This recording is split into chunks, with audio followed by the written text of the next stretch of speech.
You've probably tried blockers before. You've probably tried to install ScreenZen or insert any other extension or blocker in order to stop scrolling. And yet, it hasn't worked. Because the main problem with blockers and extensions is that you can uninstall them, right? You can find a way to disable them or just simply uninstall them and get past it at the point where you would actually need them. So like imagine you're scrolling or you get a huge urge to scroll and the first thing that you do is click on the app, right?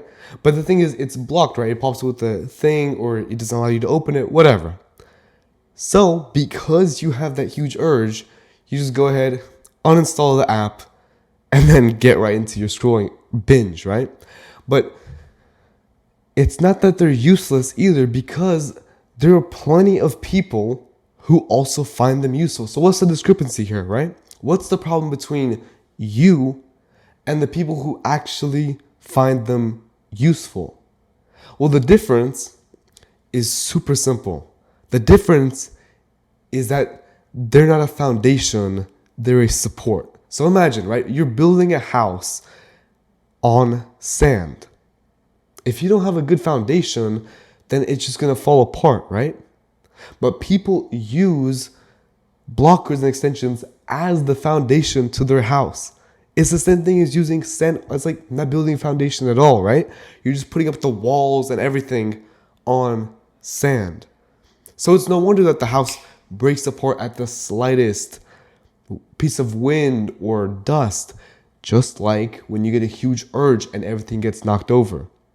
The problem with using the blockers and extensions as the foundation is that they will fall over. But if you use those blockers and extensions as just a simple support to the house, even if that support fails, the rest of the house still stays standing because it has a strong foundation. Now, what is that foundation? It's accountability. Only with accountability can you do anything else. Because at the end of the day, if you're not responsible for your decisions or you don't feel responsible for your decisions, then none of this other content that you're watching even matters. None of it works. So even if you install hundreds of blockers and extensions, it takes you like 3 hours to start scrolling, like a huge hypothetical situation, you would still find a way to get past it. Let's be real. If you don't think that you're responsible for your decisions, that life just happens, then you would find a way to bypass it and start scrolling. Of course you would, right? But what will actually help you in the long run is accountability. And by the way, I define accountability as being and also feeling responsible for your decisions. So every time you scroll, you're responsible. It's your fault. And only on that foundation of accountability can anything else be built. So how do we actually build accountability, right? If it's such a huge and important foundation to all this, what can we actually do about it? Well, first of all, you can start to build the self-image of being accountable. And by the way, building a self-image is as simple as saying, it's my fault, or, oh, I chose to scroll. Just a simple changing your words. Instead of saying, oh, I ended up scrolling, say, I chose to scroll. Like simple things like that will slowly build up the self-image that, yes, it is my choice whether to scroll or not. That's why it's so powerful, because self-image it's like a default setting in your brain, basically. You're building up the default setting that you are responsible. And from then, you don't even have to think about it. You can just act on it. Now, the second way, super easy, you've always heard about it, it's commitments. It's the same reason why gyms expect you to put $10 down, even if they have like a program where if you put in the work, you get your money back. Because that money makes you have a commitment to the gym. Because if it was just a free trial to the gym, most people might not even show up in the first place. But the people who do, they might go through the entire program, but then they won't stick around to the gym. Why? It's because whenever you put it down the money, even if it's for like a challenge, like let's say 2 weeks, and if you show up to every workout, you get all your money back.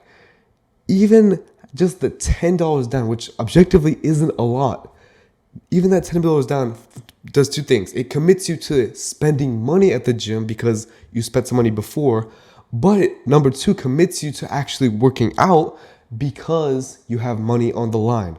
So it's a double layer of commitment that encourages you to go to the gym. We can do the same thing by setting a commitment either by money or by our word. So the easiest way to do this is super easy, super simple. You notice, by the way, all these are simple steps. Super simple, but it's just that people don't actually implement them. So if you implement them, you're already ahead of most people. So the first way is to tell a friend that you actually care about in person. So in person, basically to get an accountability partner from them. The second way is to post it online.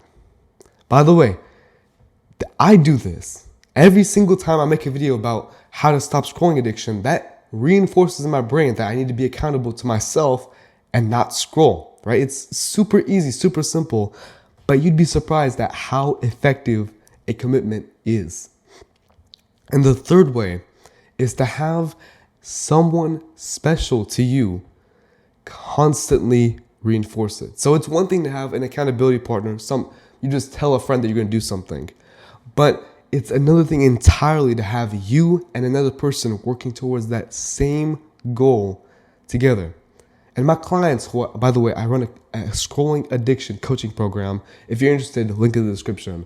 But my clients always tell me that they're surprised at how actually effective coaching is. Even just calling a person one time a week can genuinely change your life.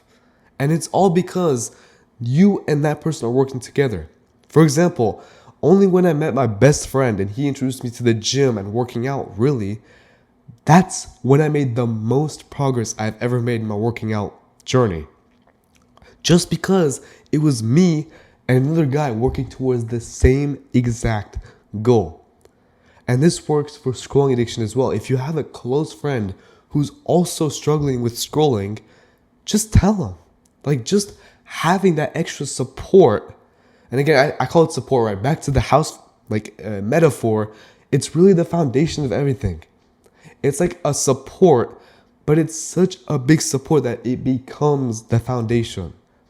And only when you have all of these steps will blockers and extensions actually work. You know, they're helpful, but they're not what's going to actually lead you to end your scrolling addiction. They're just nice little support beams that basically hold up the house. Even if they're weak support beams, all of the other support, and especially the foundation, is really what keeps it all up. Accountability is the foundation to ending your scrolling addiction.